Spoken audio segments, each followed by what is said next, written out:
وياي بسم الله الرحمن الرحيم ومهدنا إذاعة كلمية طبعا وحاصور هيسان مدني للصوت عفوا دولة الفدرال مدحوينة فرماجو وكابيو هيكون مشغول سنة سيدي أوعر غلالين لهاد دورشوين في كلمة ومدة دير هنا قبطين كويسي مدحوينة حاف يمامل كلمة دوسرين تكنا وعي كلف فرصي أهل السنة معمول كذي مدحوينة حاف بمدح الشكل اسكو درسي kadibna labadoodii mid walba goonidiisa ay uga takhalusay heshiisyadii ay la gashay oo dhammaantoodna wax kama jiraan bay kusoo qaaday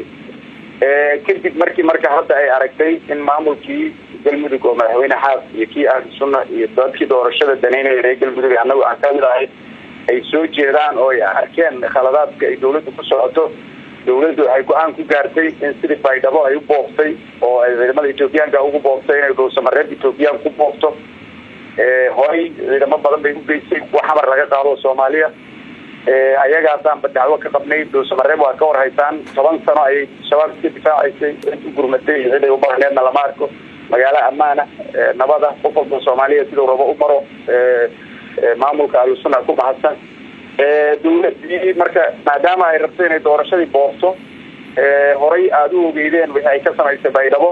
horay aad u maqasheen wixii ay ka samaysay Jubbaland oo madaxweyne Axmed Madoobe ay diyaaraday ciidan u soo kireysay laakiin uu ka fakaday hadda aad ka warhaysaan waxa ay gada ka wado oo maaragtay gudoomiyaasha degmada cid alaale cidii Axmed Madoobe la shaqeeyay looga yeerayo dhinaca Itoobiya oo ama la xirayo ama loo adeegsanaayo ama heelka laga qaadayo waxaad moodaa in marka ay meeshii soo hartay tahay Soomaaliyeed oo dawladdu ay rabtay doorashada loo boobo murashaxiinta anagu kamid ahana loo soo afduubo aad iyo aad baan madaxweynaha ula yaabanahay inuu taariikhda ka faa'iidin oo san akhri sidii dadka Soomaaliyeed uu beenta ugu sheegay uu moodo wali ay beenta u aaminsan yihiin markii uu xilka raadinayay waa kii lahaa anigu wadani baan ahay anigu Itoobiya ma rabo haddana waad aragtaan oo habeen walba afartii habeen buu Addis Ababa dhex taagan yahay asaga iyo Abiy Ahmed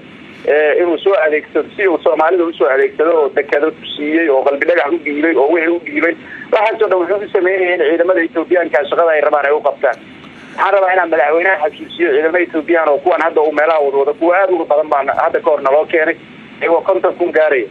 wadada dafgooyay mid tax control balcad baan ku dirnay ayagoo cagacad marka madaxweynaha iyo inta la talisaba waa uga digaynaa in maaragtay Soomaaliyeed aysan ugu doonin meel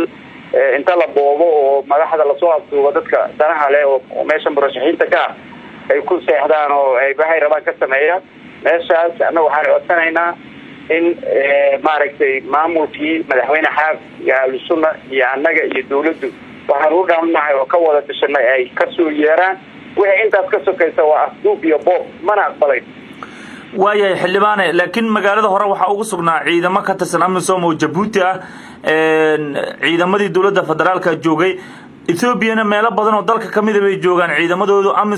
Amisom ayana ka tirsan tahay marka maxaa ku jaban oo cabashada ama baqdinta aad qabtaan keenayo ciidamada Amisom sideedaba waxa la geeyaa meel baahi ay ka jirto ma maqashay madaxweyne farmaajo oo ciidamada Amisom shabaab u adeegsanay waa sida aan ku sheegay wuxuu adeegsaday baydhabo wuxuu adeegsaday Kismaayo wuxuu adeegsaday Gado wuxuu adeegsanayaa Soomaaliyeed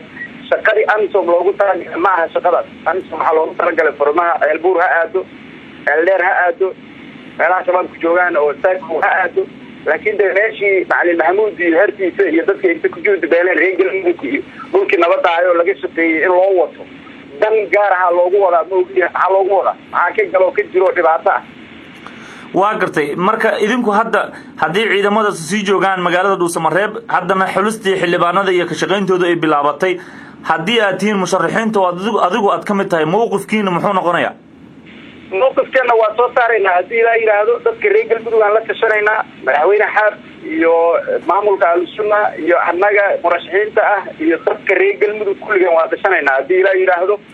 haddii ciidamadaasi iyo dawladdu intay isgarato ay wixii dib ugu laabato oo wax wada hadal ay miiska soo saartana waa warkaan rabnay hadday u muuqato inay rabto inayna booftana waa tashanaynaa warna waa ka soo saaraynaa haddii la yiraahdo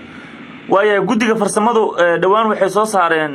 bayaan ay ku shaacinayaan liiskii odayaasha xildhibaanada soo xuleeyay ahlu sunna arrintaasi kuma qanacsano laftirkeeda soo aragtaa shaacinta in la shaaciyo in xulista xildhibaanadu ay arrintaas bayaan horanba ka soo saartay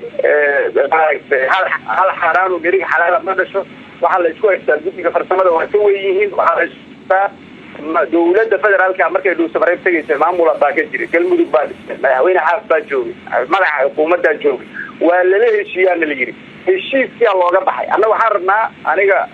halhayskaygu waa galmudug mid ah galmudug dhamaystira oo qurxoon oo la wada joogo reer galmudug isla ogol yihiin intaad ka warhayso galmudugtii hore oon anigu wax ka shaqeeyin wax ka dhisay 2015 ahlu sunna unbaa ka maqneed ee inta kalaa la isku soo daray xasan khayre iyo madaxweyne farmaajo ra-iisul wasaaraha waxaa laga sugayay inay ahlu sunna ku soo daraan maamulka hadda waxay ka shaqaynayaan inay warqada inta u qoreen waa maqlaysa maalinta wasiirka arrimaha gudaha inuu lahaa been baan sheegayno dhuusamareyn baan rabnay inaan ku tagno oo dee 35 xildhibaana warqad loogu qoray been baa lagu sheegay aa layidhi